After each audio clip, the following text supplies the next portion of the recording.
The light that filtered through the lace curtains dimmed a little more, and I felt time pulling me backwards, carrying me into the years when my body was young, my face unlined, and my heart still naive enough to believe that love alone could conquer the harshness of life. I was not born into comfort.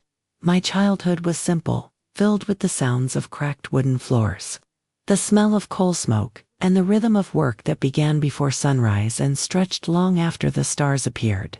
My parents were people of grit, not wealth. My mother taught me to cook with almost nothing, to stretch a loaf of bread into a meal for 5, to sew holes in socks until the fabric gave up. My father taught me that dignity did not come from money, but from keeping your word.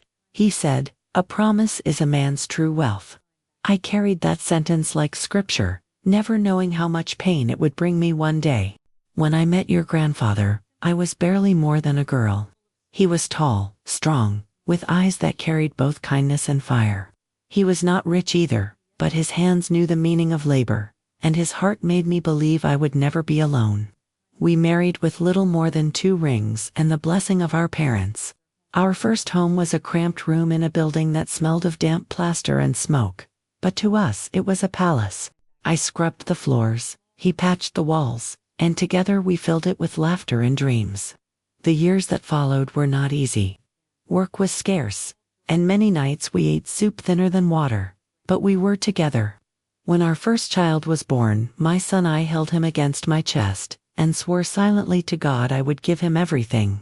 No hunger would touch him, no cold would pierce him, no loneliness would visit him while I had breath in my body. More children followed, and so did more burdens. I learned to live with exhaustion as if it were an old friend. I rose before dawn to knead dough, washed clothes until my fingers cracked, stitched old garments into something new, and carried babies on my hip while stirring pots of stew. My body belonged not to me but to the family. Every ache, every sacrifice, I wore it like armor because it meant my children had what I did not. Your grandfather worked hard too, but life tests even the strongest men. He grew ill, his back bent under years of labor, his breath shorter with every winter. When he passed, I was young enough to remarry, but my heart refused. I told myself that my children were enough. They were my reason, my legacy, my comfort in old age. I said it so many times that I began to believe it was a promise carved into stone. Those were the years I truly began to understand sacrifice. I sold the gold bangles my mother had given me to buy books for school. I pawned your grandfather's watch to pay for medicine. I skipped meals so the children could eat seconds. When shoes wore out, I patched them with scraps. When the roof leaked, I caught the water in pots and prayed for better weather. My own needs became shadows, too small to matter compared to the glow of my children's smiles. And through it all, my son the firstborn was my anchor. He was the one I leaned on when my strength faltered. He would bring me wildflowers from the fields, tell me I was the best mother in the world, and promise me, with all the innocence of a boy's heart, that he would take care of me when I grew old. Those words were my comfort on nights when I lay awake, worried about how to stretch tomorrow's pennies. I believed him. Oh, how I believed him. As the years passed, the children grew into adults. Some married and drifted into their own lives, but I clung to the hope that the bond between a mother and her son was different, special, unbreakable. After all, hadn't I given everything? Hadn't I carried him through sickness, through hunger, through despair? Surely he would remember. Surely he would keep his word. But life has a cruel way of turning hope into heartbreak. Visits became less frequent, phone calls shorter, rushed. Excuses piled up: work, commitments, tiredness. At first I brushed them aside. I told myself he was busy building his future, that he still loved me, that it was just a phase. I reminded myself of the promise he had made as a boy, clung to it like a rosary bead, convinced that no matter what, he would never abandon me. The winters after your grandfather's death were the hardest. The house seemed emptier than ever, though it was still filled with the noise of children. His absence was a silence that lived in every corner, in every shadow. I learned to work twice as hard, because life did not pause for grief. Bills still came, mouths still needed feeding, and children still outgrew their shoes as if time had no respect for sorrow. I remember one particular winter. The snow piled so high outside our little home that I had to push against the door with all my strength just to get it open. Inside, the firewood was nearly gone, and so I gathered old chairs and broken shelves and fed them into the fire. I watched as flames devoured furniture that had once been a wedding gift, thinking at least it still served us in its final moment. That night, the children slept warm. That was all that mattered. And my son, oh how he shone in my eyes during those years. He was clever, quick to learn, full of ambition. Teachers praised him, neighbors admired him, and I would smile with pride. Though I often went hungry so he could have the best of what little we had. If there was one apple, it went to him. If there was one coin left, I pressed it into his palm. I told myself that every sacrifice was an investment in his future. When he was a teenager, I saw glimpses of the man he would become. There were times he looked at me with such tenderness, such gratitude, that I believed I had done well. One quiet evening, when the house was still, he took my hand and said softly, "Mama, don't worry, I'll always take care of you. I'll never leave you alone." Those words entered my heart like sunlight through a window. They warmed me through and through. They warmed me through and through. They became my shield, my comfort, my promise that all this sacrifice would not be in vain. Years passed, and slowly, I began to feel the weight of age pressing on me. My hair grayed, my back bent, and my hands grew rougher with time. But the children, especially my son, were growing strong. That was my reward. I watched him graduate, watched him walk into the world with confidence, and I thought to myself, now my labor has borne fruit. Now he will remember me. I held on to that belief as the years carried us forward. Memory is a fragile thing. Gratitude fades faster than we imagine. And sometimes, the very people you build your life around are the ones who forget the foundation beneath their feet. The years carried us like a river, my boy. I was growing older, but he was stepping into manhood with a pride that lit my tired heart. He found work in the city. Oh, how I remember the day he left this little house for the first time to seek his future. He stood at the doorway with a small suitcase, the kind we had borrowed from a neighbor. He wore a shirt that was a little too big for him. But in my eyes he looked magnificent, like a king setting out to claim his crown. I pressed a small envelope into his hand, money I had saved in secret, by skipping meals, by mending old shoes instead of buying new ones, by working until my body ached. When I gave it to him, I told him it was nothing, just a little something to help him start. His eyes watered. He hugged me, and once again he said, "Mama, I'll never forget this. I'll never leave you alone." Those words rang in my ears like a melody as he walked down the road, his figure growing smaller and smaller until he was swallowed by the distance. My heart ached, but it also swelled with pride. At first, he kept his promise well. Letters came in the mail, filled with stories of the city, of his work, of the people he was meeting. Sometimes, a small amount of money was tucked inside, folded carefully with his handwriting on the note, "For you, Mama. So you don't have to worry." I cried every time I opened one of those envelopes, not for the money, but because it meant he still remembered. I still cooked his favorite meals when I heard he might be coming. I would wait by the window, my heart racing at every sound of a passing car. Sometimes he came, sometimes he didn't, and when he did, he was no longer the boy who promised never to leave me. He carried himself differently, spoke with an air that was unfamiliar, as though he had left behind not just our little town, but also the simplicity of our love. He met a woman in the city. She became his world, as young love often does. I was happy for him, truly. Every mother wants to see her child find someone who makes them smile. But soon, I realized she saw me not as his mother, but as a burden. Her eyes carried a sharpness when they looked at me, as if I were an unwanted shadow clinging to her bright future. I tried, my boy. I tried to be kind, to be silent, to not stand in the way. I gave them my blessings, though my heart ached each time I felt her pulling him farther from me. A mother knows when she is being replaced. And yet, I clung to the promise he had made long ago. I'll always take care of you. I'll never leave you alone. Those words became my prayer. I repeated them every night before I closed my eyes, as though saying them aloud would make them true again. But life does not always honor our prayers. The cracks in his promise widened with every passing year. He began to ask for things not for himself, but for the life he was trying to build. Money I did not have, help I could not give, and when I told him the truth, that I had nothing left to offer, I saw something in his eyes that pierced me deeper than any blade. Disappointment, shame. I had given him everything. My youth, my health, my dreams, and yet, in his eyes, I was suddenly not enough. That is when I began to feel the weight of betrayal, not in actions, yet, but in the slow, quiet erosion of the bond that once held us together. It is a pain I would not wish on any mother, the slow realization that your child no longer sees you as home, but as history. The years moved forward, as they always do, whether we are ready or not. My body grew weaker, my steps slower, and the tasks I once carried out with ease became battles I had to fight every day. I told myself it was natural, that age was simply reminding me of its presence. But what I never expected was how lonely those reminders would feel. You see, when you're young, you imagine that family will always be there.